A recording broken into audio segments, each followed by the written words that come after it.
Have you ever wanted to explore the world of Irish mythology? Now you can. Powered by the 5th edition of the world's greatest role-playing game, the Heroes of Tara Player's Guide contains 3 new classes, rules for chariot driving, headhunting, curses with meaningful consequences, and many more features, all dedicated to bringing the ancient world of Irish legend to vivid life on the gaming table. Get your copy on drivethrurpg.com today. Centuries ago, a war was fought, and Rigoria was destroyed. But in a last-ditch effort, there was one elf who buried a little bit of magic. Guarantee anyone will find it. Let's hope someone does. And now, one young man Pops, what is this? will have to end a war started long before his time. Can't run! Can't! This spell has taken hold. This is the last possible chance this world may have. Echoes of Rigoria, now available wherever you listen to your podcasts. Hello. This is Ignacy from Portal Games. I'm a professional podcaster from Poland, and I'm here to add some value to this podcast and learn these two gentlemen how to do right podcasting. Welcome.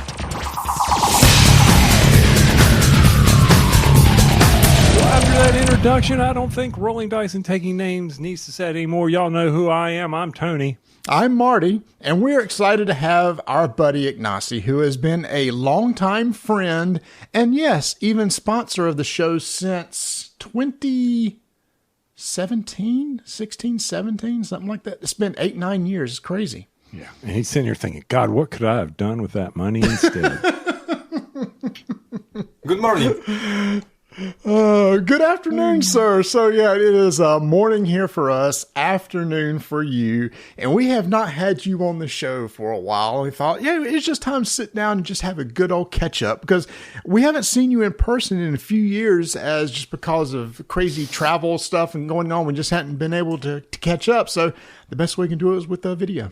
I mean, we can always discuss why you haven't made it to Poland as planned last year. Because we would catch up, but things happen, and that's fair. on you, big boy. That's on you. You were the one going to Poland. I have everything. I'm going in a couple of years. I know. I know. It's still going to happen. It's still going to happen. Maybe next year. Maybe next year. Well, we'll see about that. Well, the invite is still there. Will Mary be? If I come for 2 weeks. 2 weeks. 2 weeks. Yeah, it would be the week before, or the week during Essen. Show up, meet Ignacy at Essen, then go back over to Poland. Hopefully he has a break, see the Portal headquarters, where all the beautiful master games come out, and then have Mary take us around Poland and show us all the beautiful things and give us some good food. I'm not foraging for mushrooms. I fully confirm you guys are always invited, and as I explained to Marty last year, so I have a cottage house near the city, and before Essen there's lots of friends who are coming from USA to Essen, and we already invited and have it here. Chevy Dot from Portal Games USA. We had last year Eric Link, our fan, also from America. So yes, my house is waiting for you gentlemen to visit Poland and visit the food and sightseeing, and Mary will show you some horses, and gonna be awesome. Okay, so if I bring a total of 5 people, Cottage House big enough for that? What? Okay, he's turned it. Yeah, Ignacy's like, no, I'm not. No, yeah, it's gonna be amazing. It's gonna be amazing. Lots of gaming. I only. I have never done this when we were recording, but keep talking. See, yeah, this is going to be an unedited episode. That sneeze stays in there. Oh, crap. Okay. All right. So we are here to talk about what's happening over at Portal Games and what's happening over with Ignacy, who did not show up at Gen Con, even after I worked my fingers to the bone putting down floor, and Marty put down floor, and we distributed product and helped sell a few of your games out. Okay. We were there. We sold a few. I sold one. Definitely. I convinced somebody to buy Hex over Imperial Miners because they only play 2-player games. And it was a husband and wife, and they like to be very combative.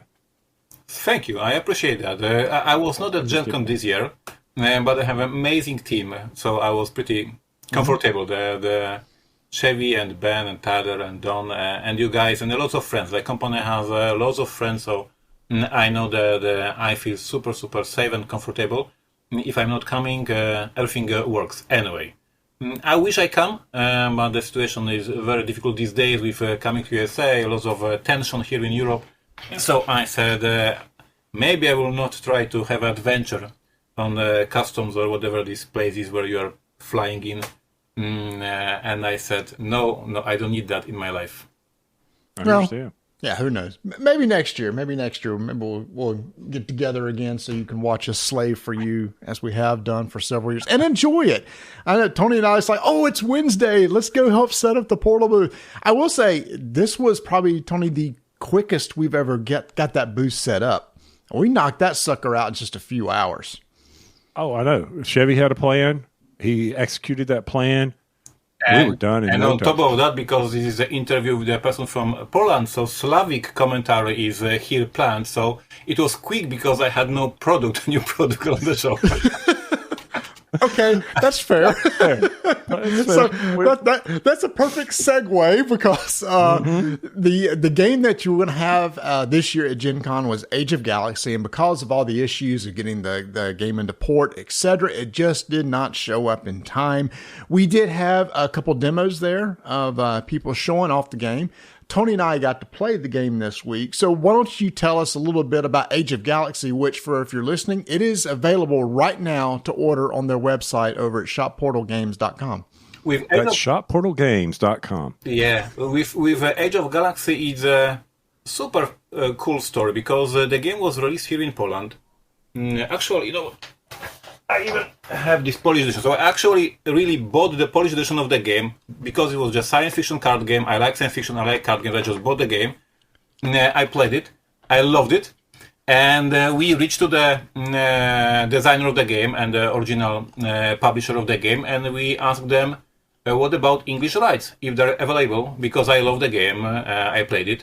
And the rights were available, so we signed a contract, and I'm a proud publisher of the game. The second edition, we didn't change any rules, because I absolutely love the game as it is. But we changed the other components. So we changed the box size, we changed we removed the icons from the cards, and we changed them into the text. This is the lesson I learned like 15 years ago. So the first 51st states had the icons, Imperial Settlers has a text. Imperial Settlers was a successful 51st state, not so much. So I learned that people prefer to not to look at the weird symbols and try to understand what they mean. So we just, polished the game, added the double-layered balls, etc., improved the artwork.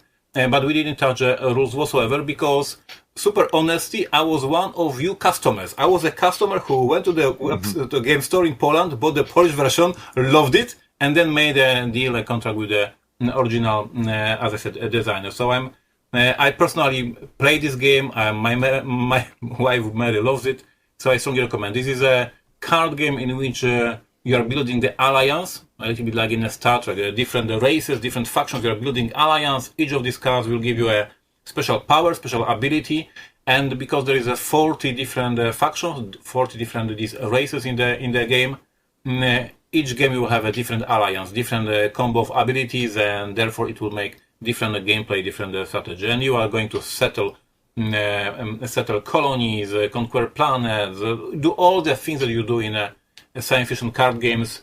And the biggest surprise for me in this game, and I'm super eager to see in the future your opinion, but how quick this game is. Like, we play this game with Mer like 45 minutes. It's bam, bam, bam. A few rounds and it's done.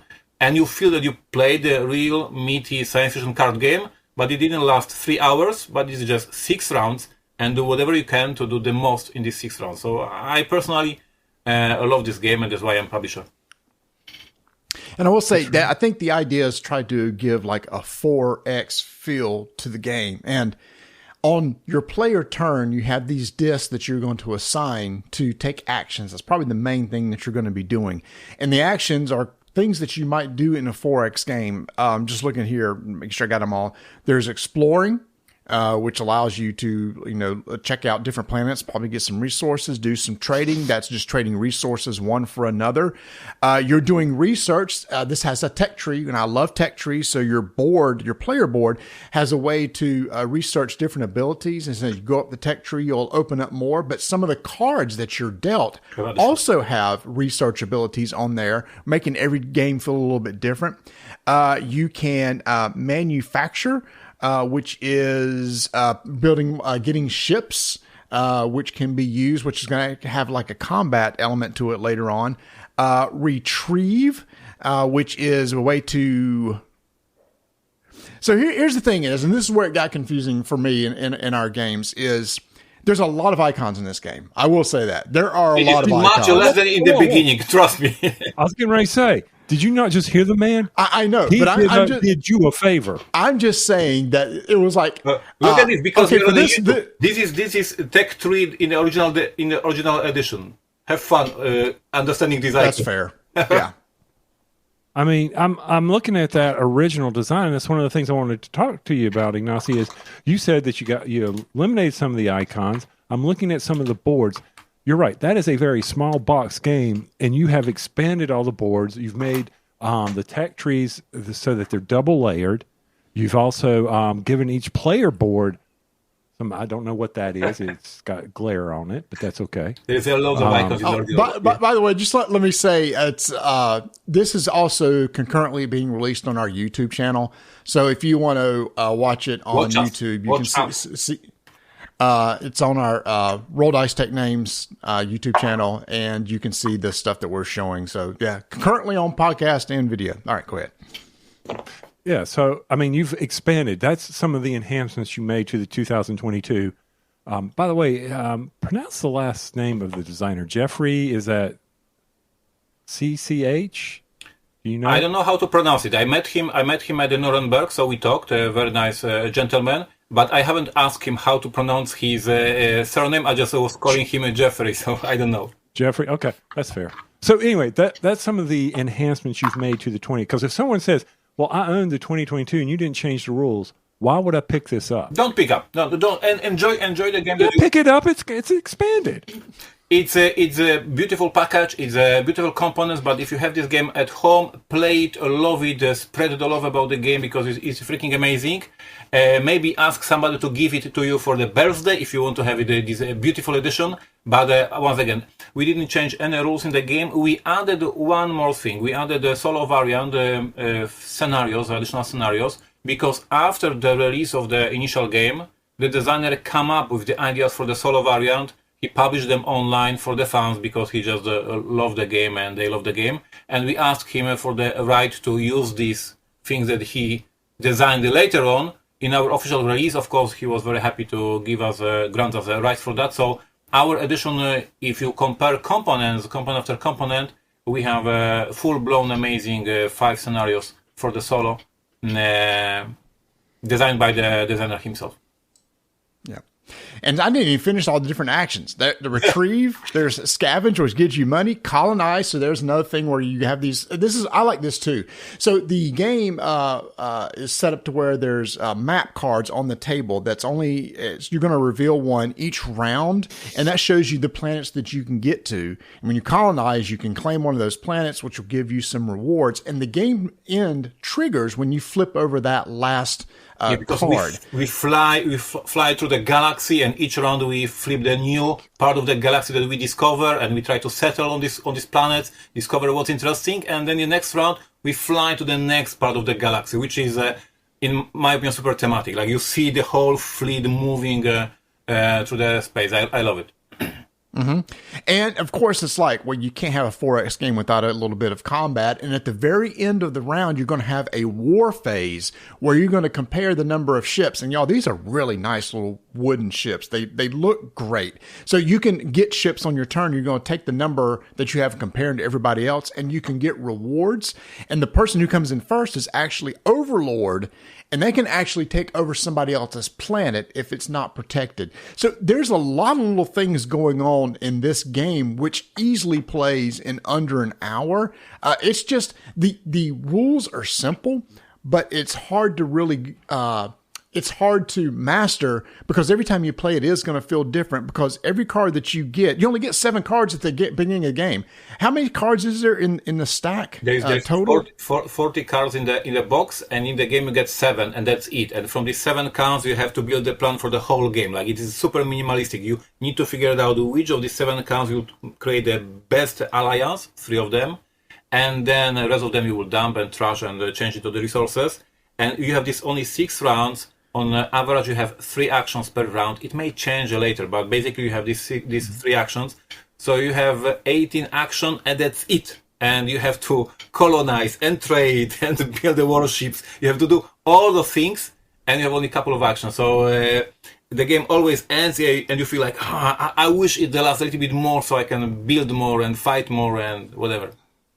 One thing I thought was cool is the concept you have a major ideology. Yep. As you assign cards to your a player board, if 2 of them are the same, that's your major ideology. And in the book, it tells you at the very end, if this is your ideology, this is the way that you're going to score.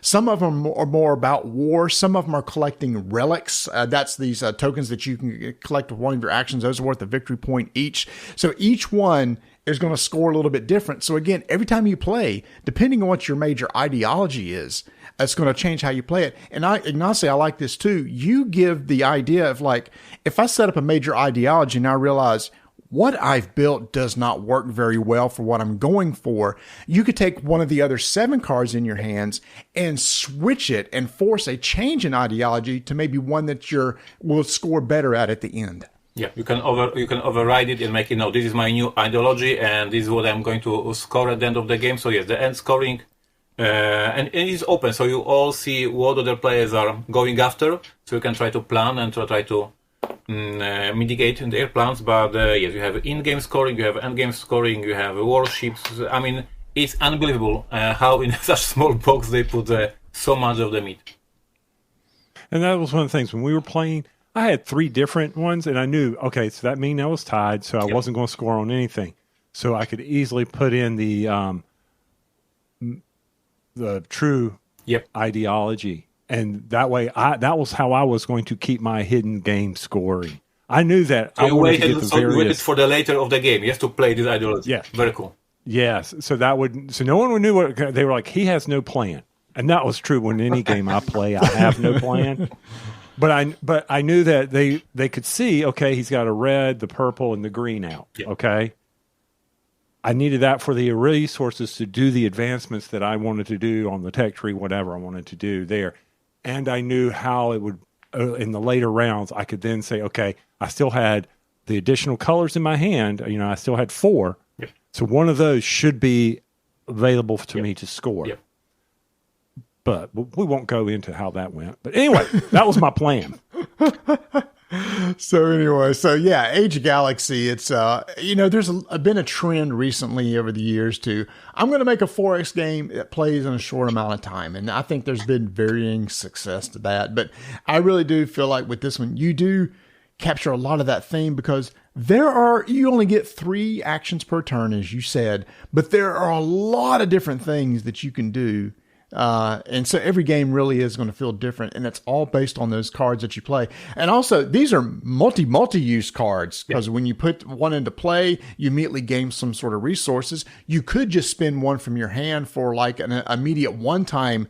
Hey, I'm short on this one resource. Oh, this one card. If I use it as a free action during my turn, I can get that resource that I need. I think for me, it was picking up. It's like, okay, I need a blue resource because I want to use that blue resource over here. What action do I need to take to get that blue resource? That's the thing I was trying to process of, for this type of thing I want to do, what steps do I need to take to get that resource I need to pull it off? So that was the kind of the learning curve that I had. So this is the gamer's game. Like, this is not a casual game that you will put on the table and everybody will just immediately understand what's happening. There's a lot of meat, there's lots of thinking.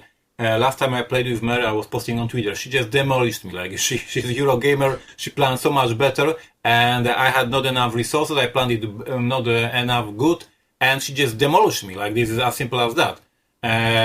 You have a very limited number of actions, so you have a limited number of mistakes that you can do. You have to be very efficient. You have to know what you are doing, because every action that you do, just whatever I will do whatever. No, whatever means that you lost one of your 3 actions in a round. It is a lot. So it is not forgiving game. This is a full-blown science fiction, serious stuff. And you do not have the time. I mean, the game moves very, very quickly. Yep. Yeah, it does. So that's Age of Galaxy, and that is out right now. Just barely missed Gen Con. Yeah, I had a Skype call yesterday with our main distributor, PSI, in America, and they confirmed that they managed to pull it off. Kudos to them. And they are not moving street date. So the initial street date was for America August 19th. And we were worried that because of the delay, we missed the Gen Con. They will not be able to, process the games in the warehouse and redistribute to the retailers. But they said that they managed. I should be okay. I should be calm. No worries. So your local game stores across America should have this game on the shelf. And if they don't have, they should reach distributor and ask for the copy, because somehow PSI managed to distribute it across the whole country. Yeah. I will say, if you want to order it online, you can go to shopportalgames.com and get it for $32. You're saving 19%, and you can get a free bonus of 5 faction cards. Yes, and these 5 factions are designed by our team, our developers. So the original designer was only accepting the ideas, but he was not designing them. And they are somehow more or less dedicated to our games. So our hardcore fans, people who love Imperial Settlers or Cry Havoc or Detective, will see that there is some winking of an eye about the artwork, about the titles of this game. So these 5 factions for hardcore fans of Portal games, I recommend to grab them. All right, so that's Age of Galaxy. So now we're moving into Q3 and Q4. And what do you have coming out for us? Obviously, the big one's going to be around Essen. Yeah, we have a Race for Berlin. We have a Neuroshima Hex Battle. We were supposed to have Neuroshima Hex New Edition, and we have Bohemian. So there's lots of things happening with the one major delay, which is very unfortunate. The closest to release as for now, because it's reaching port next week, is Neuroshima Hex Battle. And Neuroshima Hex Battle, we are doing a very small print run for America. So for all of collectors who want to have it in the collection, you better act quickly. Because the idea for the Neuroshima Hex Battle was that this is an initial small box for everyone who heard about Neuroshima Hex and finally wants to try it. A very cheap production. I mean, a cheap price. Production is very cool. 2 armies, playing mat inside the box, thick cardboard, and 2 armies in the box. And we are releasing it in September. And the follow-up, late October, was supposed to be a new edition of Neuroshima Hex, but the Slavic message from Poland, we didn't make it. Lots of mistakes and bad things happened, and we will have it at Essen, but in America it will arrive at the end of the year, so it will be probably next year release. But the Neuroshima Hex Battle is on the way to our warehouse already. We picked 2 armies inside the box that are very characteristic, and they statistics in Neuroshima Hex tournaments in Poland, because in Poland we have for years a huge tournament scene. So we have a lot of data in our company about the stats, which army beat each army in the tournaments.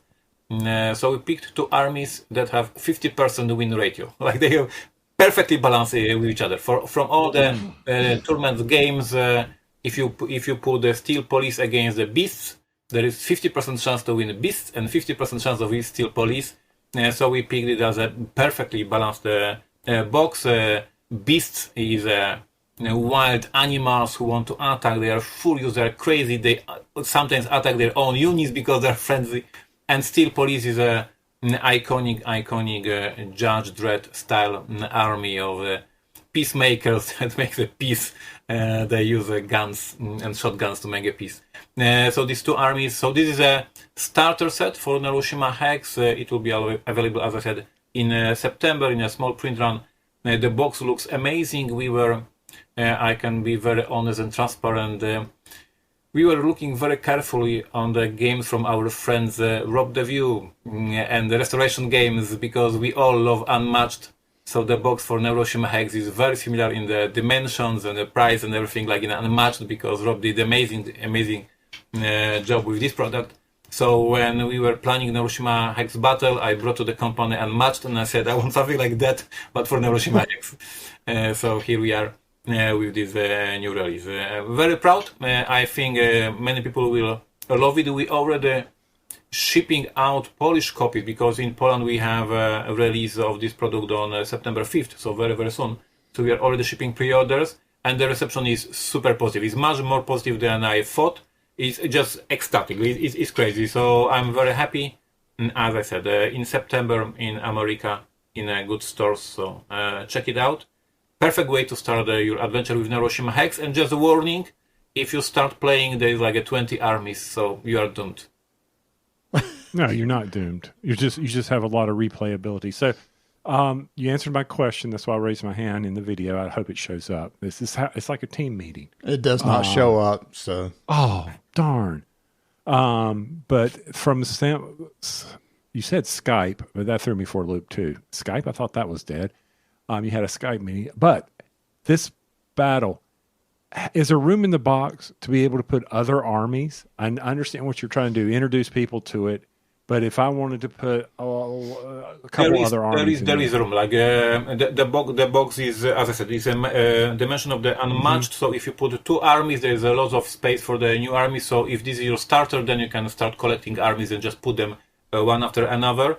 And I guess it will happen. Like you two gentlemen are a perfect example that if you start playing Neuroshima Hex, if you get hooked, you are hooked for life. Like because we release one new army every year, and for this new army, once a year you want to, okay, I will buy a new army, I will check how it works, I will play a couple of games, I will always be inspired by these new ideas from the designers, and then I will wait for another year for another expansion. And we have so many thousands of people around the globe who wait for this one new army per year for these past 15 years. So yes, be careful. If you buy Neuroshima Hex Battle, you might get hooked, and that's good. And it's also on Steam right now. If you want to learn how to play, there's a Steam version that I've been playing. It's a really good implementation. So yeah, Neuroshima Hex is still one of my favorite 2-player games. It's just a great abstract game. The factions add a lot of playability to it. And so do you know what the MSRP here in the States is going to be for that product? I have no clue. Okay. Don't guess. Is it on your website? No. Okay. All right. So well, great. people go buy it blind and enjoy the game. No. This is a podcast. We are broadcasting that story. So the fact is that to start pre-orders, we need to have assets, layout, preparation of the thing. But it's a summertime, so my art department, artwork team, is taking some days off. So we are just catching up. So we have, of course, pre-orders for Age of Galaxy because it was very important. We are starting next week pre-orders for Bohemians because it's our main release of the year. And Neuroshima Hex Battle, he will do it tomorrow. So tomorrow tomorrow he will start. I mean on Monday. So on Monday we will have a prize and assets and everything. But yeah, summer is crazy. Sure. All right. So Bohemians, that's the big one we've been talking about for a while. We got to see this game at Gen Con. I didn't get to play it, but I watched it being explained. Chevy was telling us how to play as he played the game, and he's got the box on the screen right now showing it. So this is a deck building game with some twists. So let's see. Let's start. Bohemians. What is a Bohemian and what's the theme in this game? It's crazy. Like I wrote a piece on my blog, Board Game Tell Stories, that when I got this email from the dude from Netherlands that he sent to us a game about being the artist in Paris, and I said, no, dude, thank you. But before I sent out this email, I clicked the video that he attached, and he presented the game, how he plays, and it was very, very interesting. But I said, Portal Games, like we did Clay Havoc, we did like Neuroshima Hex, what the hell? Paris artists, it doesn't make sense. But I said, dude, we will meet at Essen. And we had a meeting at Essen. He played with me 1 or 2 rounds, and I said, "This is good. This is good." And I took the prototype from him, and I played in the office with the team, and we all decided this is a very good game. We should publish it. So in this game, you're the artist. The only connection to Portal Games brand is that you will going to starve like on the deserted island because you have no money. But this is the only connection to Portal Games brand. Besides that, this is a silly, beautiful illustrated game, a very casual theme that you are just trying to find inspiration, walking to the streets of the Paris and doing some crazy stuff, going to the dates and meeting women and trying to create the art. So it doesn't match our regular hardcore Neuroshima Hex vibe, but it's a freaking amazing game. And the history of the company, we did a couple of such crazy projects, like back then Legacy, Testament of the Duke de Crécy, we had a game. We did Pret-a-Porter back then. So we did a couple of crazy ideas in the past, and it was always a niche product, but it was always a successful product because these were good games. So we will see how it works with Bohemians at Essen. The hype is growing. I was working my ass going to different various conventions, presenting the game and getting people to talk about the game. And everywhere I was, the game worked. Like people, I was in Portugal, I was in Poland, we were in UK, and every different market, every different country, people love the game. So I'm very hopeful. But answering your question, what this game is about being the artist and living your dream and trying to make a career. And the designer Jasper used the deck building mechanism, which is super smart because it shows over the next rounds and rounds and rounds that you learn new skills, that you learn and you are becoming better and better artist because of this deck building mechanism by adding cards to your deck. So it's very thematic, silly, fun, beautiful. Now, you released an article the other day saying that there's 2 things that bothered you in deck building that was fixed with this game. What are those things? One thing is, and it bothered me during the play testing. So you draw cards in every single deck builder. You get this gold, whatever it is, Dominion or Star Realms or whatever other deck builder. You have these mana points, gold, whatever, and you go to the market to buy cards. And when you have a lot of gold, you buy the most expensive card in the market because you can afford it. But this is not the perfect strategy to just buy the most expensive stuff. And basically you are damaging your deck. You are damaging synergies in the deck, just spending your best money for best cards. So I come with this idea that people don't have to spend all the money on the best cards. They can buy the cards that match the strategy match the deck.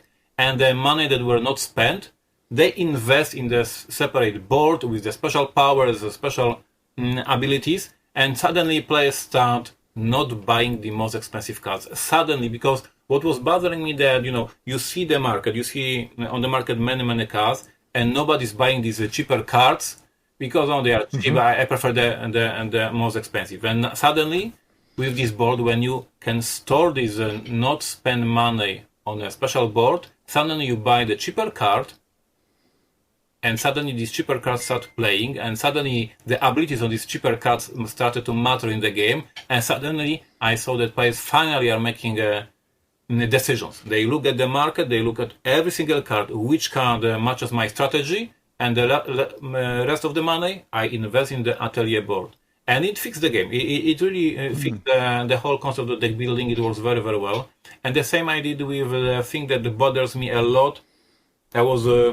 Sometimes I was working on my own deck builder, and I also try to fix this. So in every single deck builder, the most important ability in the game is obviously treasure cards, because in deck builder you're buying cards, but then you have to remove the starting 10 crappy cards. In every deck builder we start with the 10 cards that are crap, and you want to get them away from our deck. And in every single, or almost every single deck builder, you have to have this ability to trash. You have to buy a card that has the trash ability. And it is super random. You see the other player that he already has 2 cards with the trash ability. You have 0 cards. Your deck is getting fatter and fatter and fatter. You feel very, very disappointed. So I said, stop with this bullshit. And I took this trash ability, put it on the board, in the middle of the table, everybody can use the trash, and it's just your decision. You have your gold, you have your money in the round. Either you buy a new card because it's freaking amazing, either you spend this money to get rid of some crappy card that you have. And suddenly these decks are not super fat, they are not super crowded with the new cards, you are not buying cards like stupid because you have a gold so you have to buy. No, you have a gold so you can either buy, either remove. Either you are increasing the number of the cards in your deck, either you are removing them. And the decks work super fast, super cool, players are super happy with what they have in the deck because they have full control over the number of cards they have. And the game works very, very well. I wrote in this article that Bohemians is a casual deck builder. If you are sitting with your friends, your family, you are just living the life of your artist. It is not a tournament game. It is not a head-to-head combat game. But I believe that this mechanism will be at some point used in this head-to-head combat game. So like the concept of having trash in the middle of the table and everybody can trash cards if they want to, it gives you full control of what you want to achieve in the game. And deck builder is about building a deck. So you should have a right to create it as you want. Yeah, our biggest nitpick on all deck builders is not being able to trash cards when we want to. In fact, we just reviewed a game that was going to be coming up. It's like, we wish it had some more ways to get rid of stuff, but it doesn't. Tony? Because that's one of our points was that, you get to that point, exactly what you said. I don't need to buy anymore. Yep. It's in my strategy. It's in my deck.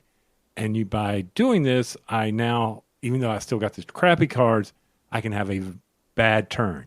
And in a good deck builder, every turn matters. A bad turn should not occur, a bad pull, a bad draw. You should be able to get over the rounds, build up that strategy so that you can execute that strategy. However, something you have to also point out, even though you provide it, people also have to be wary of, I've trashed too much, and now I'm in trouble. I don't have the necessary, I can't go buy that because I got rid of all the quick money cards.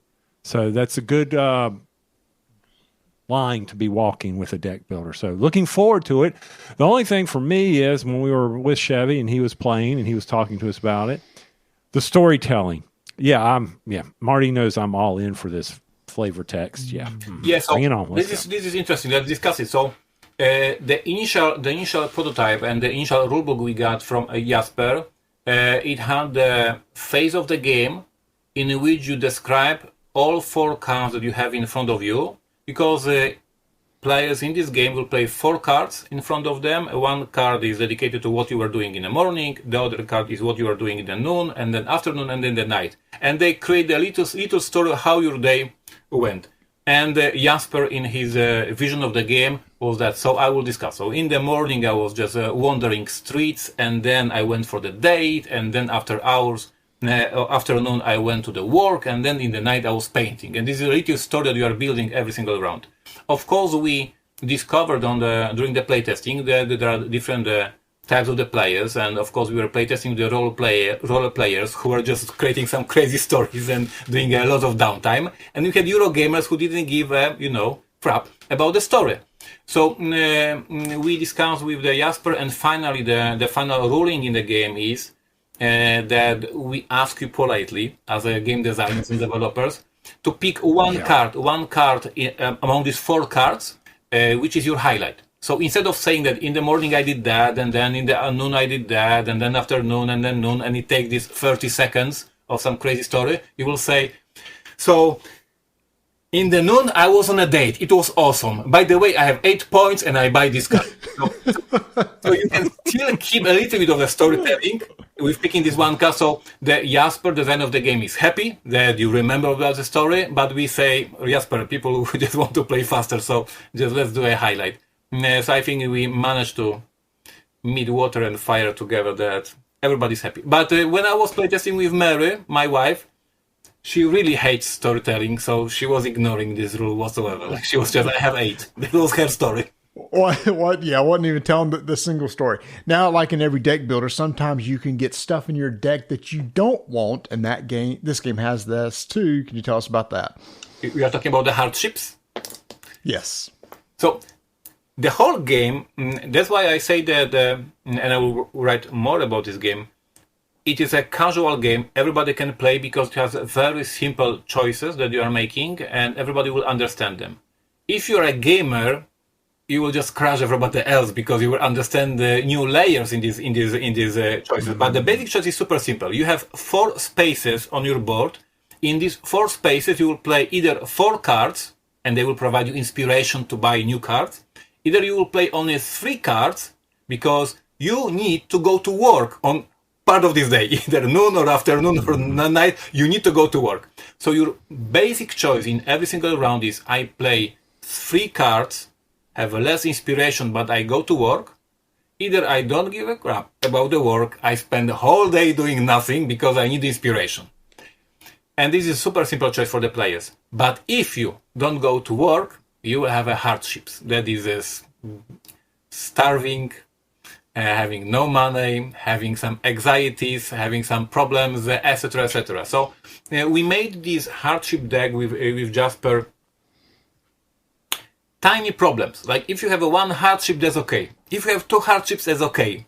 But if you stack them, suddenly you have 6 hardships, that's starting to be a problem. So once again, it's a balancing act when you are developing the game. So we want these cards to be pain in the ass, but we don't want them to be too powerful in the negative effect because we want players to have a real choice in their round. There should be a real choice. I go to work because I have too many hardships already on my head, or I can afford to not go to work because I need inspiration, because I need to create something beautiful, so I ignore the work and I will take this stupid card, whatever. So the whole balancing act over these months of creating this game was to make a small pain in the asses card that you can survive with 1, 2, or 3, but then the problems start being more and more dreadful. And yes, then you have, of course, the trash ability. If you want, you can try to get rid of these cards. So there is that. Another interesting, super simple but interesting choice. If you're removing starting habit cards, these starting crappy cards, so your deck works better, or you remove the hardship because you were stupid and you took it. So once again, super simple choices, but altogether it creates a very smooth, very nice deck builder. I'm very proud of it. And I think one of the hardships that I saw at Gen Con is if instead of going to work, you decide to go on a date, you could actually get a disease. So you would not believe how many times Jasper texted me over this last half of the year if I confirm that I will put this card in the final official release and I will not remove this particular 1 card that is in the deck because it's very controversial. When I go to the conventions and then when I show this card because it pops up at the demo, people just are laughing out and not believing that this is an official release. But we said this board game tell stories. We are Portal Games, so this is a real true story. So we have syphilis in the deck, so you can get some diseases that are not very popular. But back then in Paris in 19th century, that was pretty popular. And for all of the listeners are going, what did he just say? Back it up, rewind. What did he just say?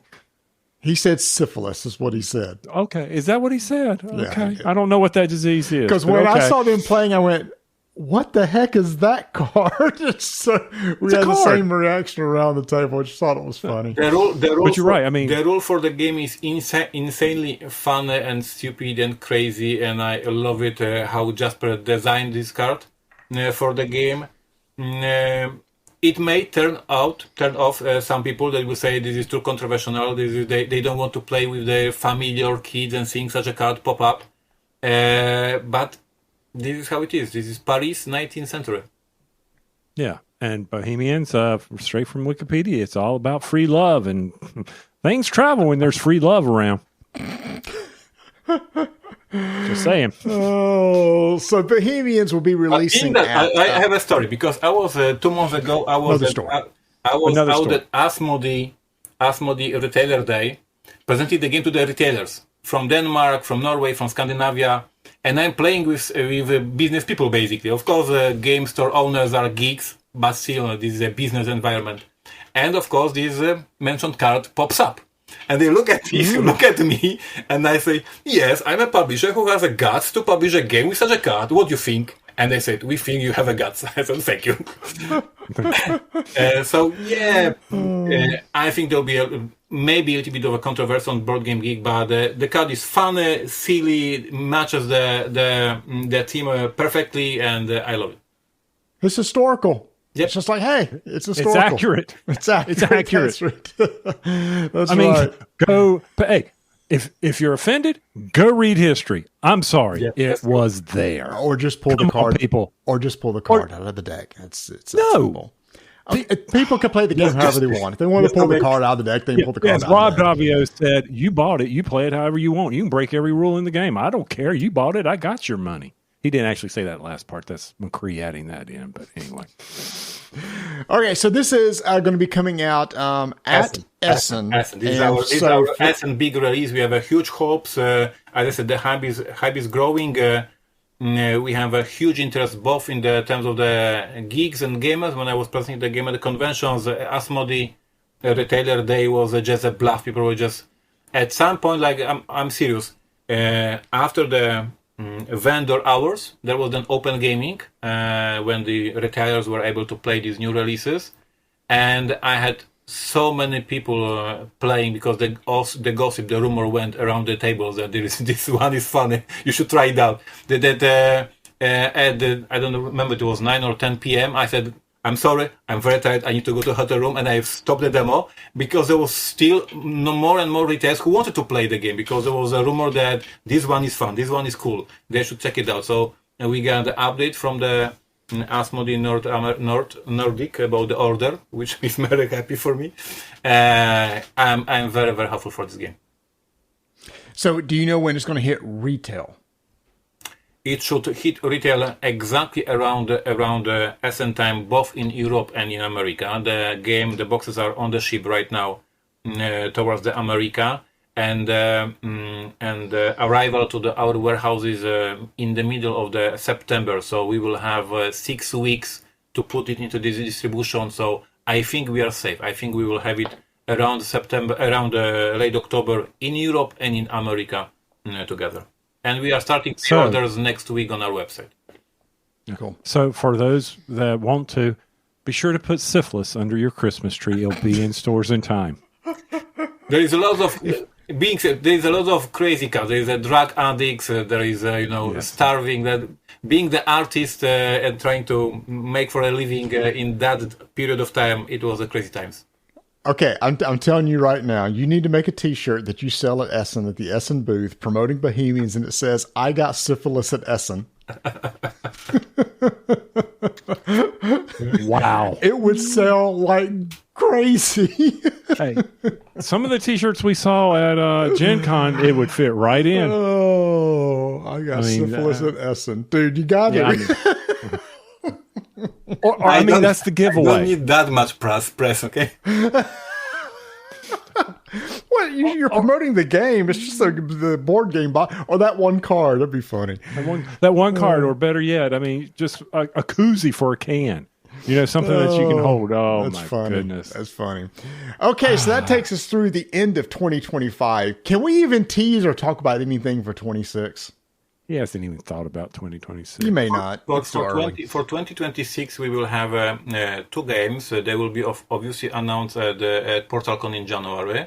What I can share right now is that these are games both created and developed in-house in Portal Games. So, the previous few years, our strategy was that either we were bringing games already released, and we were buying rights for America. That was Brazil, that was AI Space Puzzle, that was Age of Galaxy, and different strategy games that we create from the scratch. That is Bohemia, that is Imperial Miners, etc. So for next year, I have nothing signed as an exclusive distributor for America, but I have 2 very interesting prototypes of the games that we are working on, and they couldn't be more different. One of these games is a cooperative game, and the other one is hand-to-head combat game. So I think both of our fans, types of the fans, will be very, very happy, and one or other box will end up in their collection. Both will be released probably in the same size like our standard boxes these days.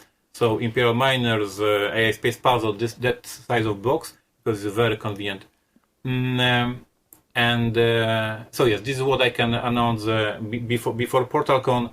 2 games, 1 cooperative, 1 head-to-head, both designed in studio in Portal Games. Very exciting. Okay. Now, we didn't mention Race to Berlin at all, but Race to Berlin's also coming out. That was a crowd-funded game earlier in the year.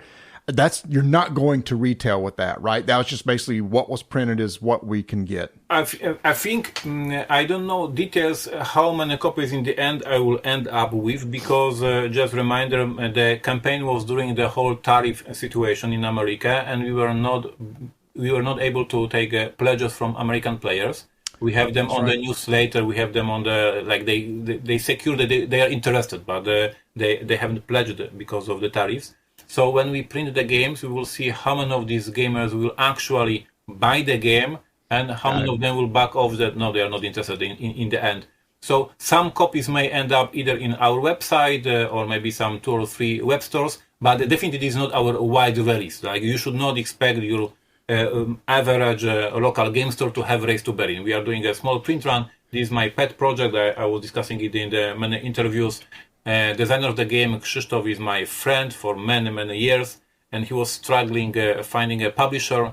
And I said, Krzysztof, I'm doing it for you, like we are friends, and don't bother with other publishers. And we did with our whole heart and our care and our talent of my development team. So we prepared a new rulebook, we prepared new components, and we gave all the love for the game. But we were aware that this is a war game, which means 500 copies is the highest print run we can do because it's a war game.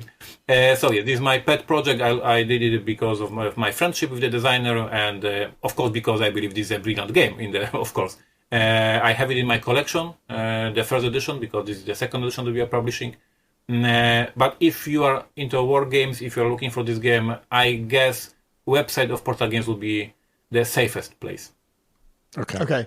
So because I was the number 1 backer, so I'm curious. So at some point in time, we'll probably get, for those who backed it, we'll probably get some sort of update saying, okay, now if you're interested, you can go ahead and pre-order, do late pledge or whatever to get it. When the game is produced and ready to ship, then we check what's the tariff level at this very week or day. Right. And we will then calculate the shipping cost, and then we'll send out the newsletter to all the American players. This is the situation, this is the shipping, this is the tariff, this is the final cost. Are you in or are you out?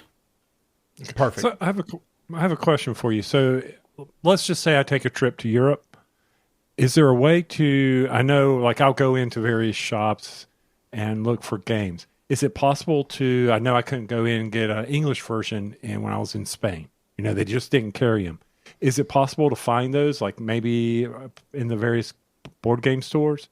I was in Paris. I went into that board game shop, and they had them, but it was a very large game store. You can, if by chance I'm traveling again next year. So all our titles in Europe are distributed in English.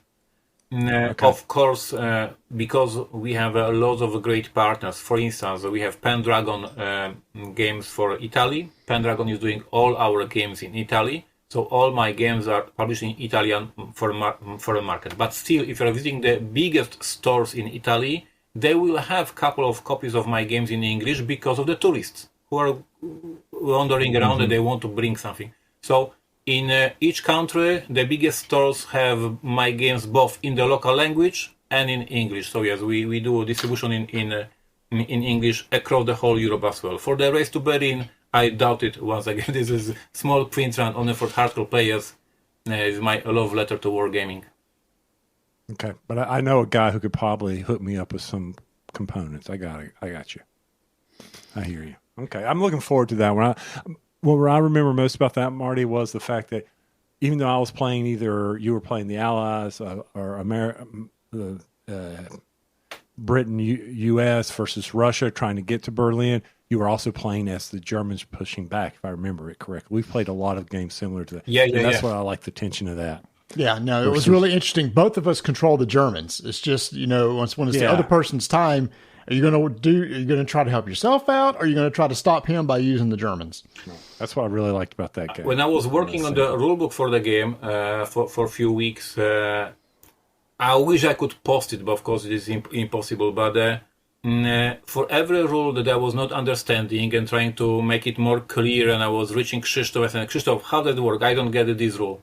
I got the answer how this rule works, and then like three paragraphs of the story why it is historically accurate and what he was trying to say in this rule. Like I have like pages of explanation. I was, Krzysztof, I don't have a time for now. Like I'm just fixing the rulebook, and he's still typing me on the Facebook Messenger. Like his understanding the whole concept of this every single rule and why he put this rule is insane. Because when I design Euro games, it's just like send one resource into other resource. There's not much more in it. For him, designing historical game, every single rule is because something happened in the history, because this is how they were moving, because this is how they had a problem with the fuel, this is how they were a problem with the ammo, etc., etc. So I have so much more knowledge after working on this rulebook on the history of the period. Fascinating, but he is like he knows so much about this period, and it is fascinating in general to discuss game design with the designers of the historical games. They have a lot of interesting things to say.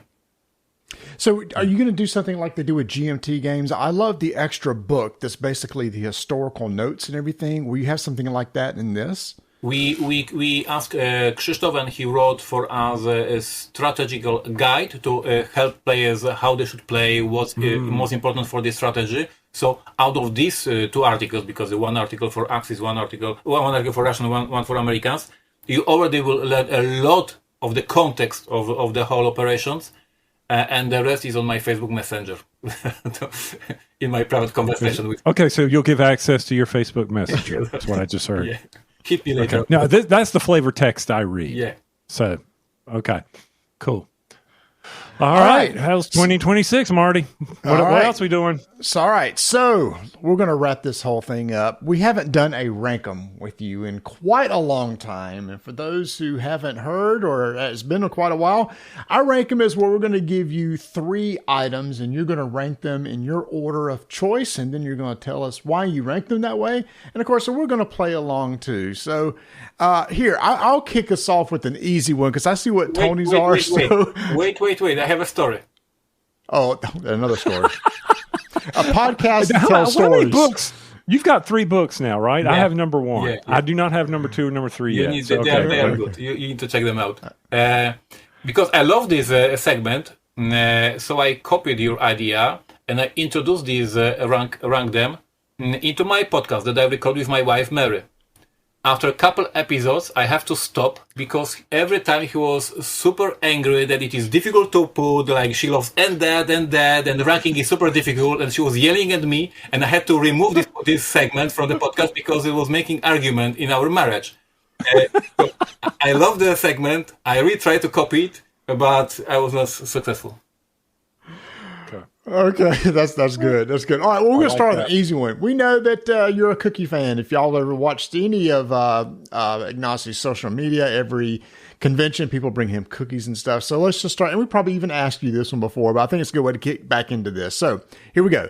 Chocolate chip cookie, sugar cookie, oatmeal cookie. And Ignacy, you can go first. Rank those how you'd want. Oatmeal cookie, then chocolate cookie, and then sugar cookie.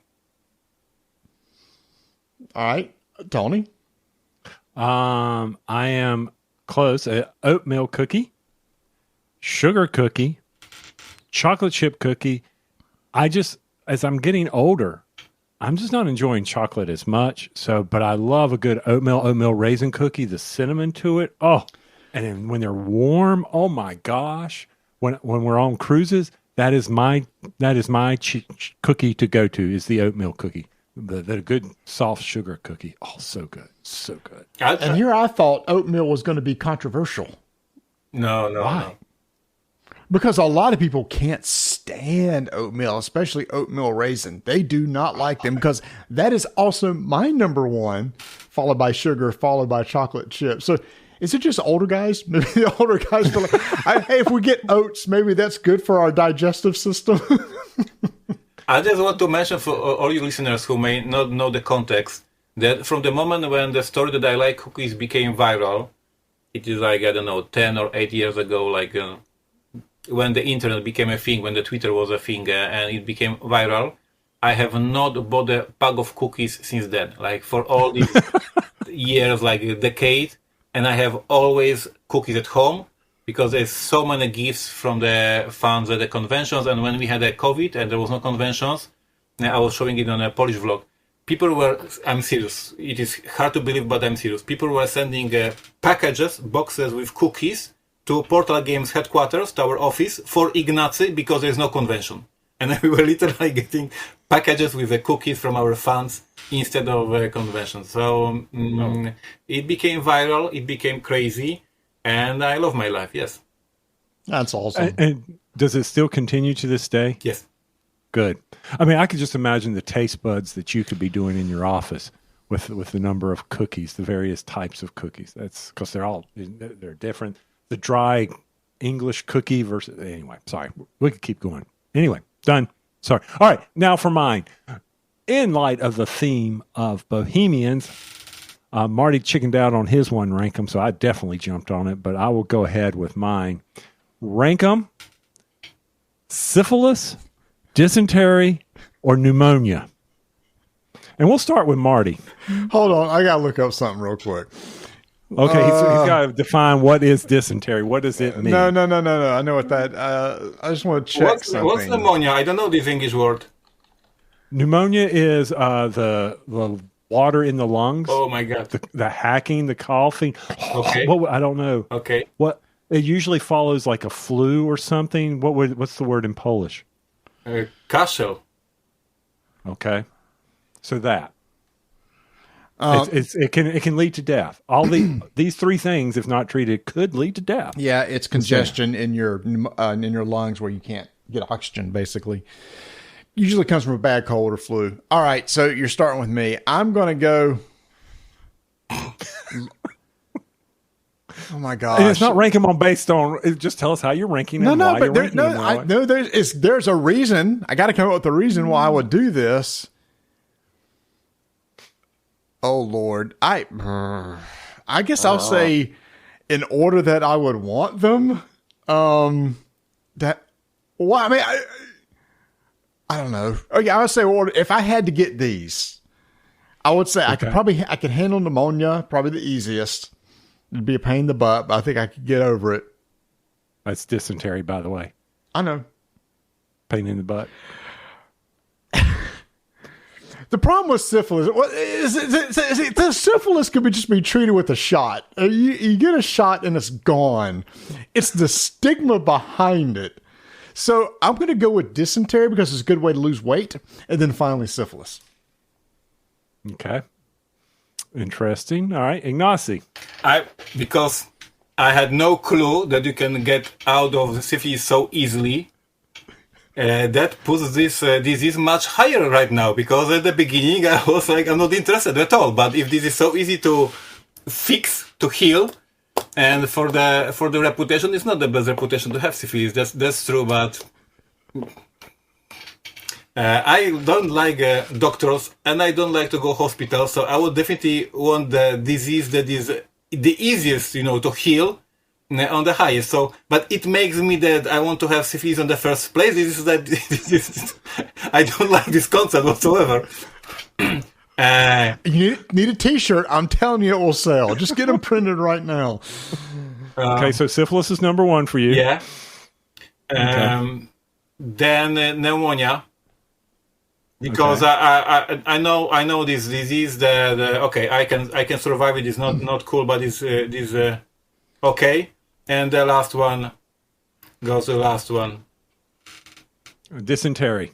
Doesn't sound no, good. you don't want bloody bowel, all that fun stuff. No. Okay. Diarrhea for 3 to 7 days. You don't want that. Okay. We're just being honest here. This is once again, you can go out. Hey, this will get us viral. All right. So for me, it is I'm ranking them on how you get them. Oh. So of course I'd want to. Syphilis. How do you get it? Well, we all know how you get it. And then dysentery, it's just by drinking bad water. What's so hard about that? And pneumonia. I do not want to get a cold or flu. That is just misery. So that's how I rank them. You're welcome.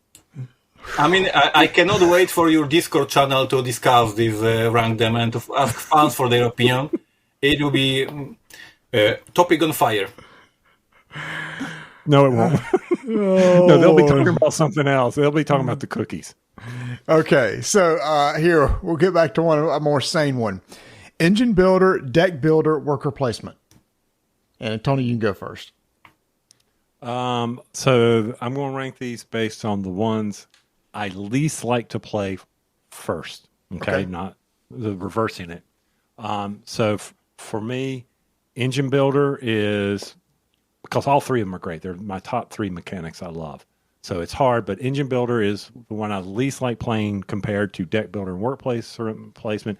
Then goes worker placement and then deck builder. Deck builder is probably one of my favorite games of all time to play. I just love them to death. So least is engine builder, worker placement, deck builder. Okay, Ignacy?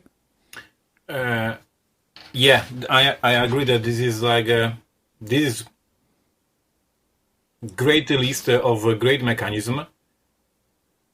I would put on the first space worker placement because most of my games are designed about this mechanism. So basically, this mechanism made me who I am. So this is I'm grateful for worker placement. For the first time I played Pillars of the Earth. That was the first time I was introduced to this mechanism. Beautiful mechanism. Then engine building. Because once again, in many of my games, I use engine building, and of course, Imperial Settlers, 51st State, and many games that teaches you to create these little engines, and they work and create victory points, and it's amazing. And deck builder is on my to-do list. Like here with Bohemians, I was developer, and I had a blast. I had a great time, but I don't have my own deck builder yet with my name on the box, and I will have at some point in my life because it's a mechanism that I love. So at some point I will design a deck builder, so it will be the third space. But definitely, of course, all these mechanisms are my favorite as well. Okay, all right. Marty? And for me, I'll probably go by the one I like to play the most, and it's I like all three too, but it's probably engine builder, because it's very satisfying when it works. When it's like Imperial Settlers or something like that. When I got the cards in play and this gets to do this and this gets to do this, is really satisfying. Then worker placement, I just think it's very interesting. It's like we talked with the Age of Galaxy. It's like, I've only got 3 actions. All these look good. Which one am I going to go to? And then I still love deck builders to death. But deck builder is going to be third, but they are all so very close together. Yeah. And you excel at engine builders. I will say that is your jam, dude. I mean, I put a combo type game in front of him. He's like, combo. I'm like, I'm going to go to potty while he gets done with his combos. Good gosh. Is it my turn yet? No. Okay, fine. Jeez. All right. So I pulled my fourth one that was on the list because I'd already asked something from Bohemian. So I'm going to go back to Age of Galaxy. So here are your rankings for what are considered the top 3 space movies of all time. Alien, 2001: A Space Odyssey, Star Wars 4. I will go to Ignacy to rank those movies. You've seen all these movies, right? Alien, 2001: Space Odyssey, and Star Wars number 4. For us, it'd be Star Wars number 1. It's the original. You know, Alien coming out your chest.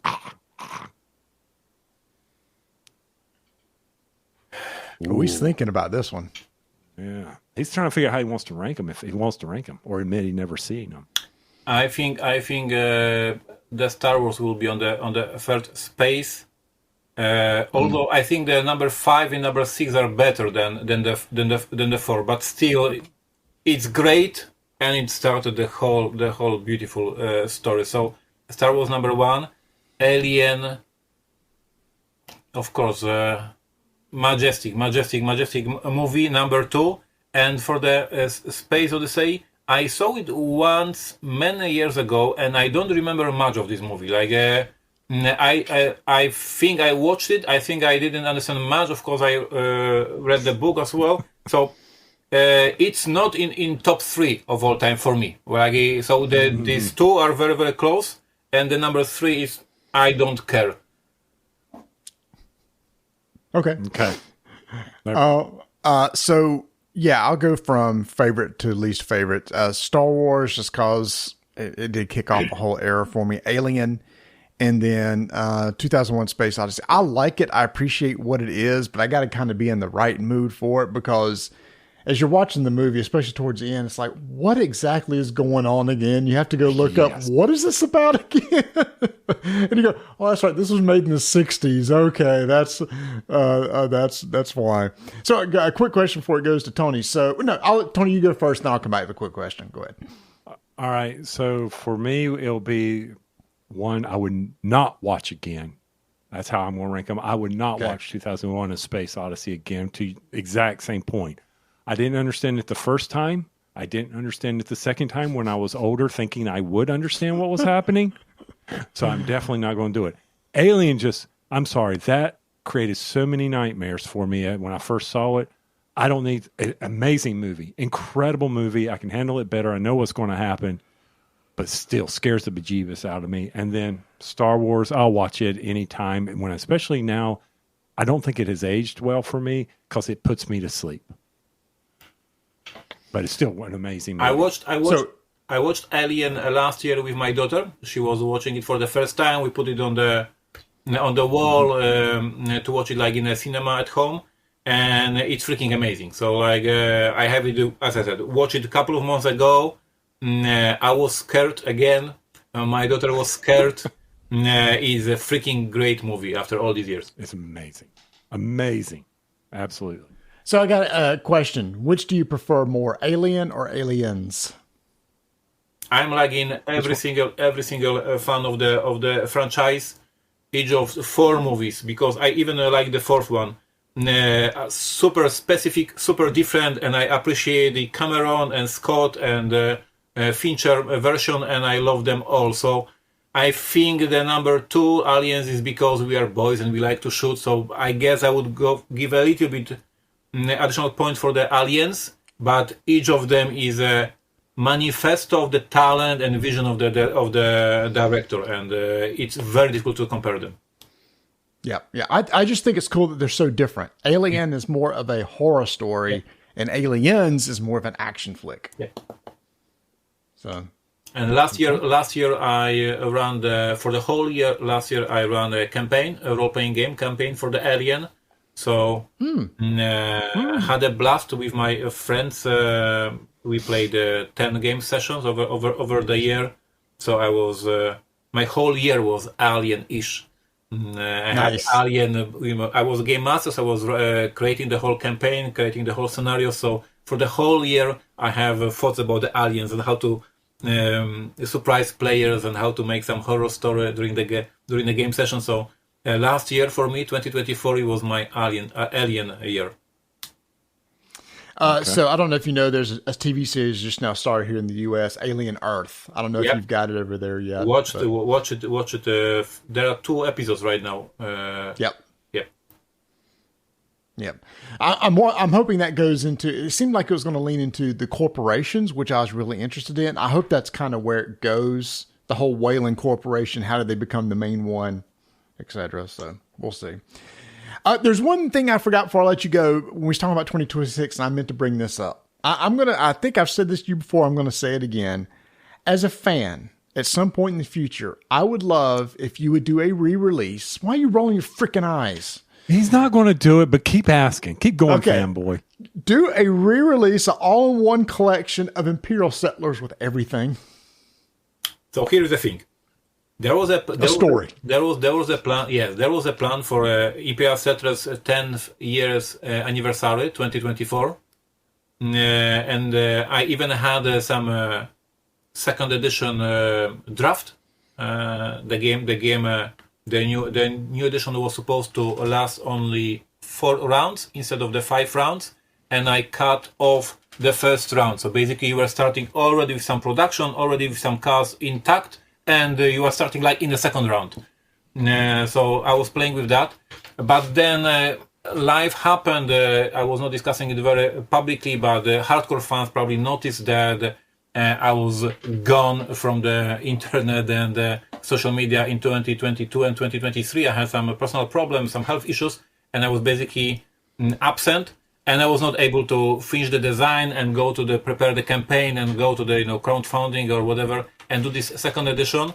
And now we have 2025. It's after anniversary, and making 10 years anniversary makes no sense.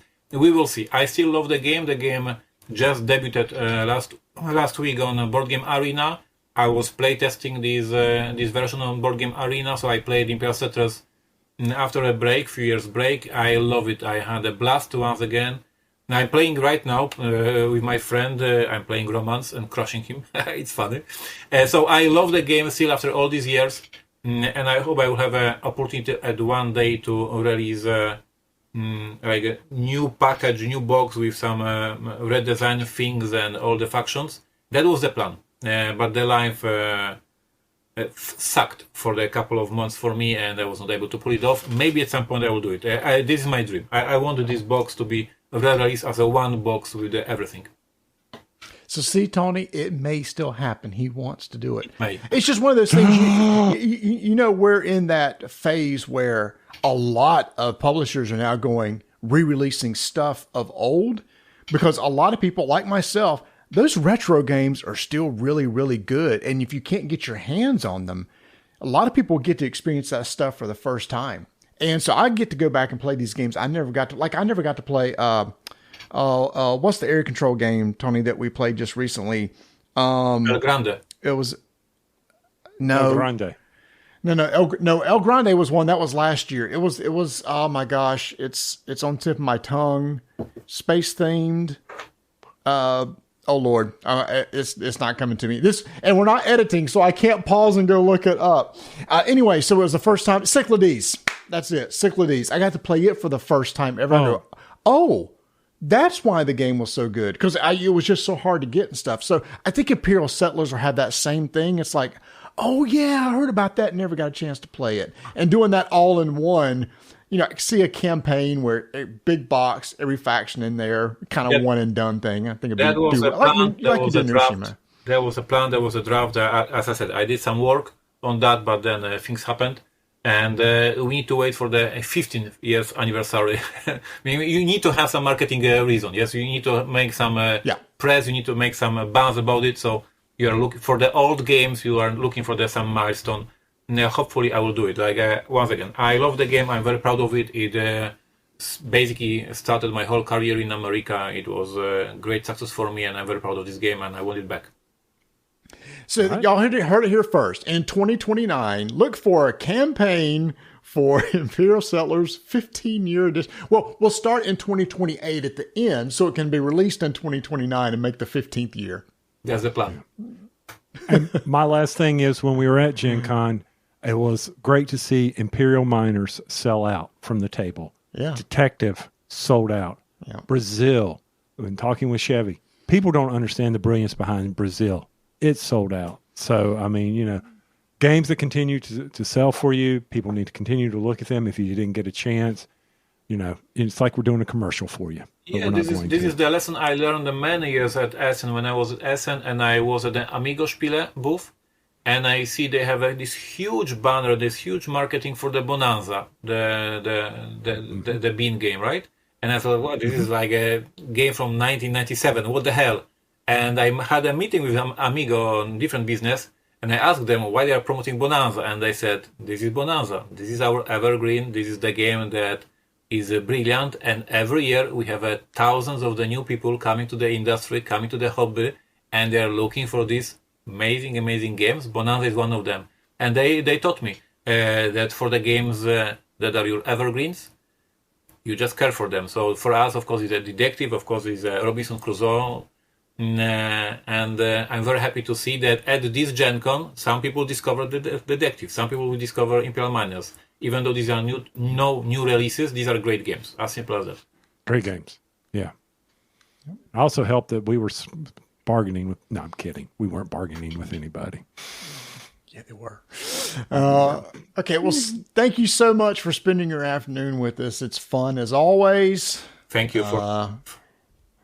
Yeah, and remember, y'all can get pre-order Age of Galaxy right now. Just go out to shopportgames.com. You can see all the stuff that's going to be coming out at Essen in pre-order. So, Tony, you want to take us out of here? Yeah, and remember, in September for Christmas, you can get syphilis for under your tree by ordering Bohemians. So I got syphilis at Essen. It needs to be on the way. I just get one in every size. I'm telling you. Or I'm going to get one that says Ignacy gave me. And then that's even better. Oh my gosh, dude, that's the one. Bohemians the box, and Ignacy gave me syphilis. Boom! I'm done. I'm so happy that this episode will be not edited and goes to YouTube like it is. It's brilliant. I can't wait till Mary sees this, and we're going to hear about it. So with that, keep rolling dice. And taking names. Hey there, Hugh from Podderation here, and if you like today's show, why not have a listen to the All Things Nintendo podcast? Hosted by Brian Shea, former director and Game Informer and lifelong games journalist, the show explores the ins and outs of gaming's oldest company and one of its biggest, featuring interviews, featuring reviews, featuring everything you want to know about the world of Nintendo. If you'd like to learn more, check out our website at podderation.com.